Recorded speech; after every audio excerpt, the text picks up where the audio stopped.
Merci Monsieur le Président, merci Madame la Ministre de votre présence et de cet échange. Quelques remarques en essayant de ne pas être redondant avec des interventions qu'on a pu d'ores et déjà faire.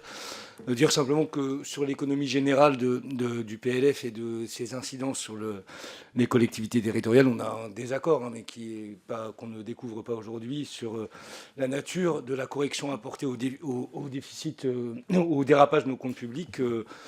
Nous considérons également pour préoccupant, mais qui, pour nous, appelle davantage de prélèvements, de fiscalité que de baisse de la dépense publique. Avec d'ailleurs la conviction que certains ménages, certaines entreprises, les plus aisées aujourd'hui, peuvent davantage contribuer à des dépenses utiles à la cohésion sociale et à la préparation de l'avenir, la transition écologique, et j'en passe.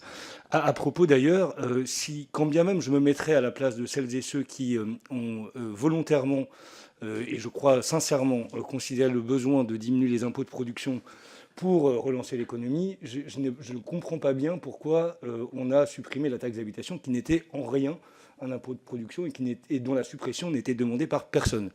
Et qui, je le rappelle, était aussi un impôt qui, sur une large coupe, était un impôt assez redistributif, puisque les plus petits déciles étaient exonérés et les plus grands déciles en payaient la plus grande partie. Il s'agit de 20 à 30 milliards d'euros qui manquent aux caisses de l'État.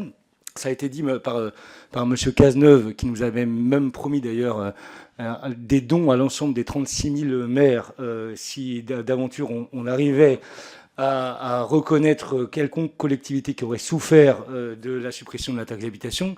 Facialement, non, mais aujourd'hui, quand on demande aux collectivités territoriales de faire un effort au regard du dérapage des comptes publics, on peut considérer qu'il y a de fait un effet indirect à cette sollicitation d'économie et qu'on paye aujourd'hui la note de la taxe d'habitation. Je n'irai pas plus loin sur les suites de la proposition de M. Cazeneuve.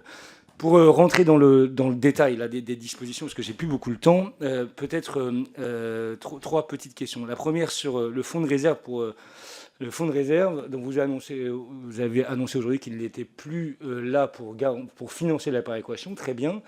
Et on pouvait s'interroger sur l'assimilation entre la taille et la richesse, d'ailleurs, parce que considérer que les plus grandes sont forcément les plus riches, c'est pas, je crois, très fidèle à la situation précise des collectivités.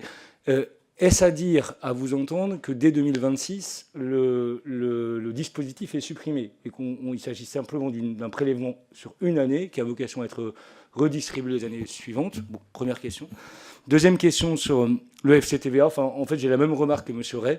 Je crois qu'aujourd'hui, les collectivités ne vont pas arrêter leurs investissements en cours, et donc il est probable que cela nous conduise à un plus fort endettement des collectivités territoriales. Et puis troisième remarque, sur la TVA, sur la part de TVA transférée, comment pouvez-vous considérer qu'elle demeure équivalente à un impôt local, puisque c'est comme ça qu'elle est aujourd'hui considérée, si d'aventure elle est non seulement son niveau est gelé au taux de 2024 et donc insensible à la dynamique, qui était le seul élément qui la raccrochait à une ressource propre, quand bien même ce terme nous paraissait d'ores et déjà un peu usurpé.